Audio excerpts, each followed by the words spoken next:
1 year later, Iris sends a message at 7 p.m. and gets nothing back. Her chest tightens, her hands go cold. The old sentence arrives right on time. Something's wrong, he's pulling away. Nothing about that has changed, not one bit of it. What's changed is what happens next. She notices it. She makes dinner. She texts a friend about something unrelated. And around 9, without much drama, the wave has passed. This is the last episode of the series, and it's about the thing everyone wants to know. Can you actually change how you love? The research says yes, and it looks nothing like what most people expect. The term for this in attachment research is earned security. It describes people whose early experiences would predict an insecure pattern and who show up as securely attached anyway. This isn't a self-help idea. It came out of long interview studies where researchers listened to how adults described their childhoods and found a group whose histories were difficult but whose way of talking about them was clear and coherent. And here's the finding that surprised people. What separated that group wasn't a happier past, not better parents, not fewer painful memories.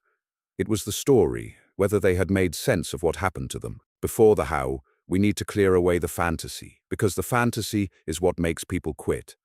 Earned secure does not mean you stop getting triggered. Iris still gets the tight chest. Theo, if he does this work, still feels the doors start to close. The alarm is old hardware, and it does not get uninstalled.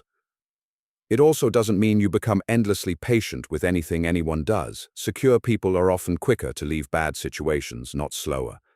And it definitely isn't a certificate you earn once and keep. The change is smaller and much more practical than that. So what does change? One thing mostly, the gap. The gap between the feeling and the action. Before, the sequence was instant, chest tightens, and by the time she noticed, 9 messages were already sent. The feeling and the behavior were the same event. Now there's a space in between, small at first, 30 seconds, then 10 minutes, then long enough to cook dinner. And in that gap sits everything, the choice, the different sentence, the evening that doesn't become a rupture. Secure attachment isn't the absence of the alarm, it's the presence of that gap. So how does the gap get built? 3 things show up again and again, and the first is from the research, the coherent story. It isn't positive thinking, and it isn't blaming your parents. It's being able to say, my mother was overwhelmed and inconsistent. That's why I watch faces so carefully. It made sense then. It costs me now. Notice what that contains, a real acknowledgement that something was hard, a cause, and no villain. People who stayed insecure tended to tell one of 2 stories. Everything was perfect, or nothing was ever okay. The ones who became secure could hold both at once. It hurt, and I understand why it happened. The second ingredient is the one you can't do alone, a relationship that keeps contradicting the old rule. If your rule is people leave when I'm difficult, you can't think your way out of it. You need repeated, boring evidence, someone who stays through an awkward conversation and is still normal with you the next morning. And it doesn't have to be a partner. In the research, this shows up as a therapist, a long friendship, a mentor, sometimes a sibling. The requirement isn't intensity, it's reliability, repeated enough that your nervous system starts to believe it. Which is why this takes months rather than one good conversation. The third ingredient is the least romantic, and it's where most people stall. You have to practice the gap while activated. Understanding your attachment style changes nothing on its own. Iris could explain anxious attachment perfectly for a year, while still sending the 9 messages. The practice is small and specific, and it happens at the worst moment, chest tight, phone in hand, 20 minutes of not sending. That's the whole exercise, and it's genuinely unpleasant the first several times. But each time you sit through the wave without acting, your nervous system files evidence that the wave passes on its own. Enough of those, and the gap widens by itself. And then, one bad week, it all comes back. Iris is exhausted, work is a mess, she's sleeping badly, and one evening she sends the 9 messages, just like before. This matters because this is the moment most people decide the whole thing was fake. I haven't changed at all.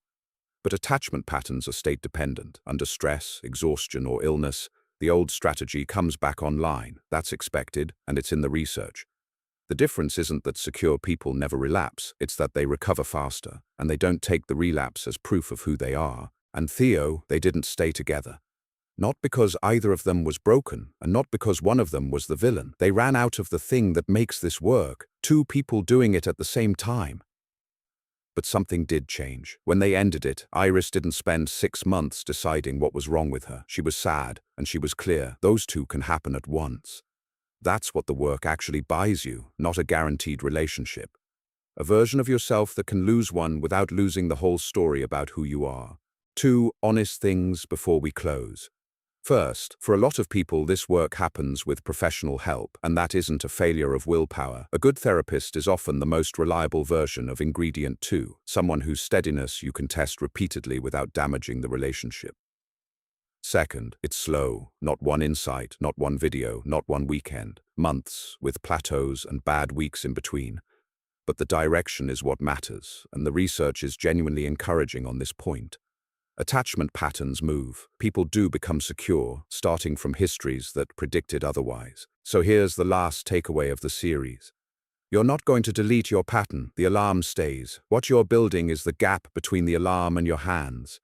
Make sense of your story. Let a few reliable people prove the old rule wrong, and practice sitting through the wave on the nights when it's genuinely uncomfortable. That's the series. 4 episodes on why we love the way we do. If you watched all of them, thank you. And whichever one you recognized as yours, none of it was ever a defect. It was a strategy built by someone young, doing their best with what they had. Be kind to them. See you in the next one.